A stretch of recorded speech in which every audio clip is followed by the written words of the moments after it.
The story about the ancient Egyptians, who they were, what they did, or what they even looked like, has become a mystery.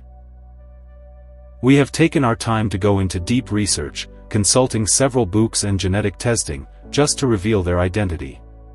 And with the help of proper guardians and technology, we have found out the complete truth about this unrelenting enigma. The first evidence of Homo sapiens is found in Africa, approximately 300,000 years ago, particularly in the northwest, around Morocco, and in the east, around Kenya, and the southern parts, close to South Africa. These means humanity likely started around this period, slowly migrated into other continents, through the Arabian Peninsula, and mated with other human species, like Neanderthals and Denisovans, across Europe and Asia. According to genetic studies, the people who lived around North Africa developed into hunter-gatherer populations, known as Ibero-Maurusians, and spread into the Middle East and Levant. They were darker skinned than modern Egyptians, but genetically distinct from sub-Saharan Africans. The continent of Africa is so diverse that several groups like the Bantus, Berbers, Khoisans, West Africans, or the Cushitic people in East Africa, are all genetically distinct from each other. However, out of every group that formed around the globe, the first remarkable civilization began to develop in Asia, around modern-day Iraq. It was called Mesopotamia, and began taking shape around 10,000 to 8,000 BC, when early light-skinned humans transitioned from nomadic hunter-gatherers to settled farmers. By 3500 to 3200 BC, it further transitioned into city-states, which developed classical writing and communication systems for cultural and religious purposes. Then some of these Mesopotamians began migrating westwards into Africa, mainly for trade. These backward migration brought Mesopotamian genes into the northeastern African populations, as several Mesopotamian traders began to mate with some local populations in the Nile Valley, which borders Asia and Africa. Genetic studies of the skeletal remains of an ancient Egyptian man, who lived 4,600 years ago, in a place called Nuweirat, proves this theory. He possessed about 80% of North African or Berber ancestry, and 20% Mesopotamian DNA. These means that the early Mesopotamians who migrated from Asia to Africa, likely started mating with the indigenous women in that region. Whether it was consensual or not, we are not sure, but it meant that the ancient Egyptians had already started having contacts with Mesopotamia before the pyramids were built. Another evidence to prove connection between ancient Egypt and Mesopotamia is the recent discovery of some Mesopotamian trading tools in Egypt and ancient animals which connected both civilizations together. Most of these animals have gone extinct, but the ones we can still remember include aurochs, which became globally extinct in 1627, Barbary lion, which also went extinct in the wild around the 1960s, the North African elephant, reportedly extinct since 100 BC, and onager, regionally extinct in both areas. The civilization was originally called Kemet, which meant the Black Land, because much people clustered in this place to form communities, as the once green Sahara began to turn into a large desert. The Mesopotamian mixing with Egypt did not cause a significant demographic replacement of the Nile Valley people. Most still retained their Berber North African ancestry. The earliest recorded pharaoh, and founder of the first dynasty, was Pharaoh Narmer, who formed the Old Kingdom by uniting the northern and southern parts of Egypt in 3100 BC. Around 2700 BC, Pharaoh Djoser, the ninth pharaoh of Egypt, kicked off the pyramid-building scheme. Possibly to imitate the ziggurat in Mesopotamia, he launched a massive workforce, with the main goal of building a gigantic structure for religious purposes. He is widely credited for building the Step Pyramid, in modern-day Egyptian city of Saqqara. For centuries, the Egyptians repeatedly fought and raided neighboring groups like the Libyans to the west, and the Levant to the east, which both were depicted as having lighter features in Egyptian paintings. They also pushed southwards into sub-Saharan Africa, raided and slaughtered sub-Saharan groups, which were vividly depicted with darker features in Egyptian paintings. They called foreigners to the east, Amu, foreigners to the west, Libu, but had several names for those to the south, which includes Kush, Nubians, Niazi, Wawat, and Punt, depending on their specific regions. It's important to note that the Egyptians share similar ancestry with Libyans but are totally distinct from sub-Saharan Africans. But in 2600 BC, a new pharaoh called Sneferu, which was the 14th pharaoh of Egypt, launched a massive raid into sub-Saharan Africa. He captured and burned villages to ashes, enslaving up to 7,000 people, and marched them north, to build pyramids for his dynasty.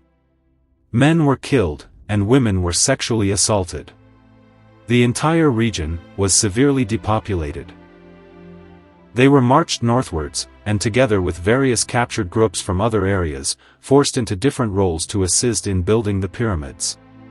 Pharaoh Sneferu built 3 large pyramids, the medium, the bent, and the red pyramid, with an additional small pyramid of Sila, for symbolism. The Nubians were enslaved for generations, until 1800 BC, when waves of lighter-skinned populations from the Middle East and Levant began invading and raiding the entire Egypt. These groups were called Hyksos in ancient Egyptian texts, and were described as skilled military horsemen. The Egyptian central government collapsed, and evidence of harsh ruling and mass torture around this time is widely documented, as native Egyptian tribesmen and their chiefs from the south were forced to pay tributes to foreign rulers like King Kion and King Apophis in the north. The Hyksos were the first to bring horses into Africa, as before then, there is no evidence that horses ever existed in the entire continent. They transformed Egypt into a formidable force, with chariots and modern bows, that made Egypt a formidable power in the entire world. But all this was done through suppression and erasure of previous local customs and traditions, as foreign religions and culture were forced on the native African populations. The Hyksos were eventually driven out around 1500 BC, when the native Africans began to fight back against their foreign oppressors. The war was sparked by a brave and elderly Nubian ruler from the south, who's known as Sekenenra Tau II. He was killed shortly by the foreign rulers from the north. His mummy shows several skull wounds from heavy axes, and his skull was split wide open. His death was immediately succeeded by his son, Kamose, who rose up immediately after his father's death, and continued the war. He pushed up the delta with strong forces, and attacked Avaris, the capital city of the Hyksos, but was killed in battle 5 years later. His younger brother, Ahmose I, would go on to finish the war, and push the Hyksos out of Egypt to Sharuhan in Canaan, which is in modern-day Gaza in Israel or Palestine. He then laid siege to Sharuhan for 3 years, until the Hyksos were outrightly defeated. Prisoners of war from Canaan were taken into Egypt, and enslaved for generations. The descendants of these slaves would later rise up to become the Jews, who would repeatedly seek freedom from enslavement in Egypt. The last Hyksos king was Kamudi, and how he died during this time of turmoil is widely idiopathic. Ahmose reunified the realm, ruled for 25 years, and kicked off the transformation of Egypt from the Middle Kingdom into the New Kingdom. Although some pyramids were later built, it was Ahmose who built the last royal pyramid, and he, just like his brother and father, were sub-Saharan in appearance and origin. His descendants like Thutmose I, reigning from 1504 to 1492 BC, would go on to push Egypt to become one of the world's first empire, which stretched from Nubia directly into Syria. Another remarkable descendant is Thutmose III, who reigned approximately 1479 to 1425 BC. He is widely regarded today as the Napoleon of Egypt, because of his several campaigns to impose Egypt's dominance in the entire territory. Amenhotep III, another remarkable pharaoh, reigning from 1391 to 1353 BC, would become the richest king ever, and build the Luxor Temple, together with the Colossi of Memnon. But his most famous descendant is Pharaoh Tutankhamun, reigning from 1332 to 1323 BC, widely credited for rebuilding lost shrines and restoring the old gods. Tutankhamun died without an heir, and chaos erupted. The throne would eventually be seized by Horemheb, an army general, who ruled 27 years, died and passed it to his general, Ramesses I, because he had no son. Ramesses' son, Seti I, would formally establish the 19th dynasty, which saw the emergence of some of Egypt's greatest rulers, like Ramesses II, also called Ramesses the Great, one of the longest-reigning monarchs of Egypt, and his son Ramesses III, who built significant structures, defeated neighboring enemies, and went on to bring peace to the realm. The later 20th and 21st dynasties also showed some remarkable improvements, but witnessed severe political instability, until around 943 BC, when the Libyans to the west began infiltrating Egyptian cities, mostly to serve as mercenaries, until eventually seizing power for themselves. They ruled Egypt for over 100 years, until the native Egyptians, led by Pharaoh Tefnakht, retook it in 732 BC.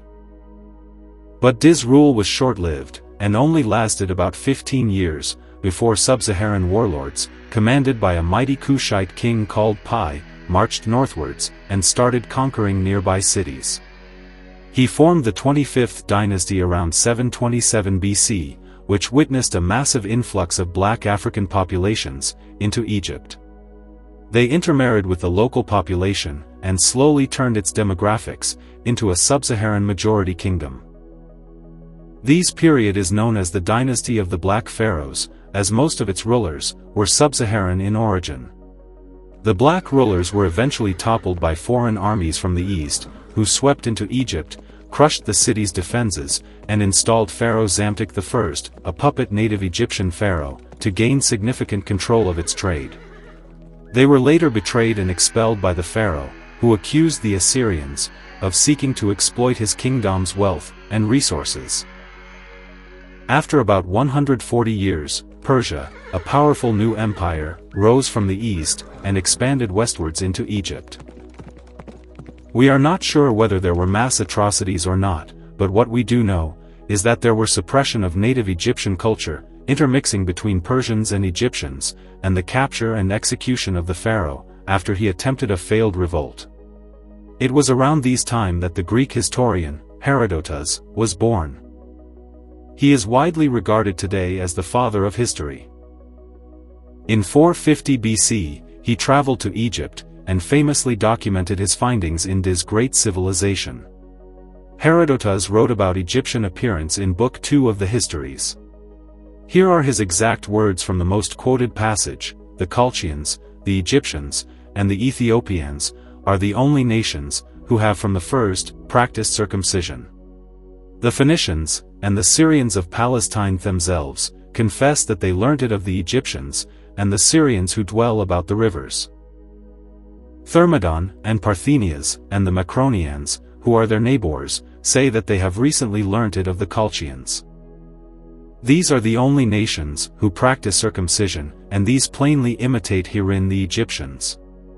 Of the Egyptians themselves, however, and the Ethiopians, I cannot say which learnt of which, for it is evidently a very ancient custom. That the others learnt it through their intercourse with Egypt is shown me by this among other things, that the Phoenicians who have intercourse with Greece, cease to imitate the Egyptians in this particular, and do not circumcise their children."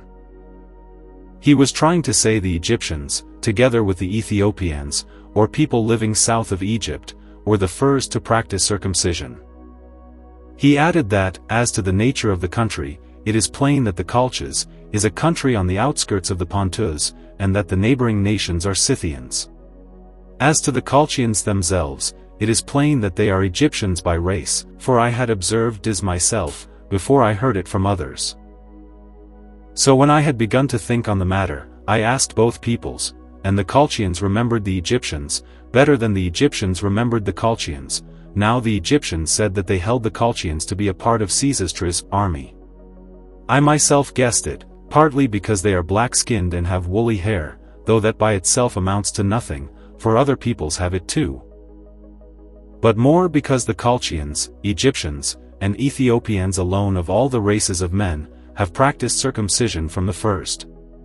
He outrightly stated that the Egyptians were dark-skinned with woolly hair, which is reasonable, due to several generations of racial intermixing between North African groups like Egyptians and Libyans, with sub-Saharan groups from the south, in many dynastic periods. These mixing occurred more intensely during the reign of the Black Pharaohs, when they were massive influx of sub-Saharan populations into Egypt. The people of Colchis Herodotus described as living on the eastern coast of the Black Sea, with similar features to Egyptians and sub-Saharan Africans, may be the descendants of ancient Egyptian armies under Thutmose I, who started the expansion of Egypt into the Levant, and all the way into Syria, or Thutmose III, who transformed Egypt into one of the very first empires in history. But today, there are no dark-skinned people living around the Black Sea. These means they likely assimilated into neighboring groups, or were completely erased from existence, by surrounding enemies. He also elsewhere described Egyptians as having different customs, like drinking from the Nile, practicing good hygiene, and having unique clothing. They were among the healthiest people on earth, he said.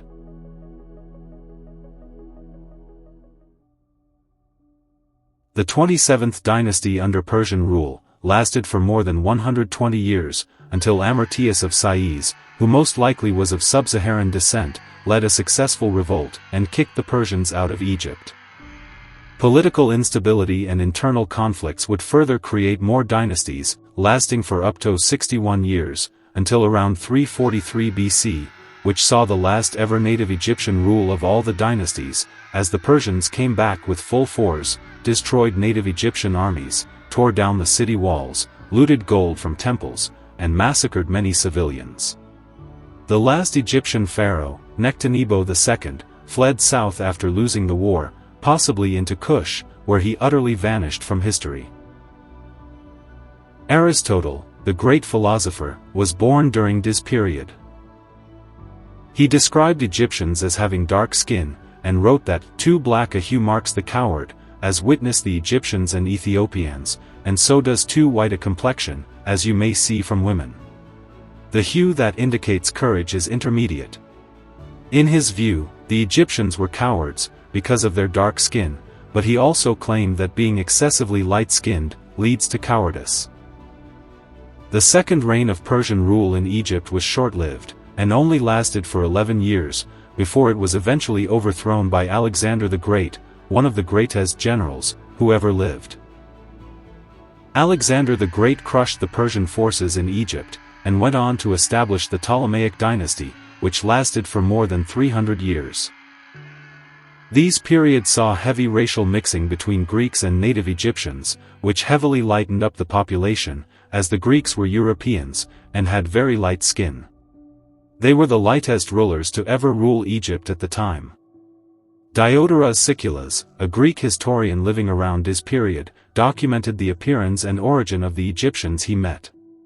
His direct quote was, "The Egyptians are colonists, sent out by the Ethiopians." He linked Egyptians directly to Ethiopians in origin. By saying they were colonists sent out by the Ethiopians, he placed Egyptian civilization as an offshoot of a darker-skinned Nile people to the south.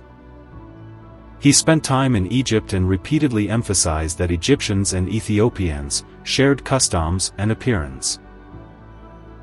But around 170 BC, the Greeks were struggling with a new European power to the west, who would eventually annex their entire empire. Rome, one of history's greatest civilizations, defeated the Greeks in 168 BC, at the Battle of Pydna, and went on to fully annex Egypt in 30 BC, after defeating Cleopatra VII, together with her Roman ally and lover, Mark Antony, both of whom committed suicide, after losing the Battle of Actium. The Romans, just like the Greeks, were white men, possibly even lighter, and continued heavily mixing with the Egyptians, completely changing the phenotype of the once dark-skinned native Egyptians, into having far lighter features. Strabo, a Greek geographer and historian, also wrote down his observations on the Egyptians he met, saying, The people of Egypt are, for the most part, of a dark complexion. Those who live above Syene and near Ethiopia are black in color and have flat noses, but the ones who live in the delta have more of a Greek appearance. Strabo described Egyptians as generally dark, but noted regional differences. Southern Egyptians near Ethiopia were black, with features he associated with Ethiopians. Northern Egyptians in the delta looked more Greek to him, likely due to centuries of mixing under Ptolemaic rule. He was distinguishing between native southern Egyptians and the mixed population in the north. The Roman Empire ruled Egypt for more than 650 years, briefly losing it to Persia in 618 CE, and completely changed its demographics. But after countless wars between the Roman Empire and the Persian Empire, the Byzantines left Egypt mostly undefended, and around 632 CE, Arabian armies poured out of the peninsula, conquering large parts of the Levant and North Africa, and establishing formal control of Egypt in 641 CE. The Arabs also started enslaving large numbers of sub-Saharan Africans, castrating the men, and mostly keeping the women as sex slaves. They also mixed extensively with Egyptians and Libyans, radically transforming the entire demographics of North Africa into Arabs. Egypt remained under Arab rule for centuries, under several Islamic caliphates, until it was completely taken over in 1250, by the Mamluks. The Mamluks transformed Egypt into a sultanate, before losing it to the Ottomans in 1517, but continued serving as governors, until 1799, when Napoleon of France invaded and destroyed the Mamluks at the Battle of the Pyramids, but was eventually driven out by joint enemy forces, led by the British. A young Ottoman military officer, Muhammad Ali, was appointed governor of Egypt by the Ottoman Sultan.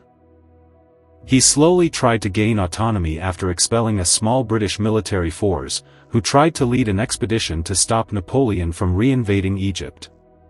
He eventually went on to capture Palestine, Lebanon, and Syria from the Ottomans, after an all-out war broke out between both parties in 1831.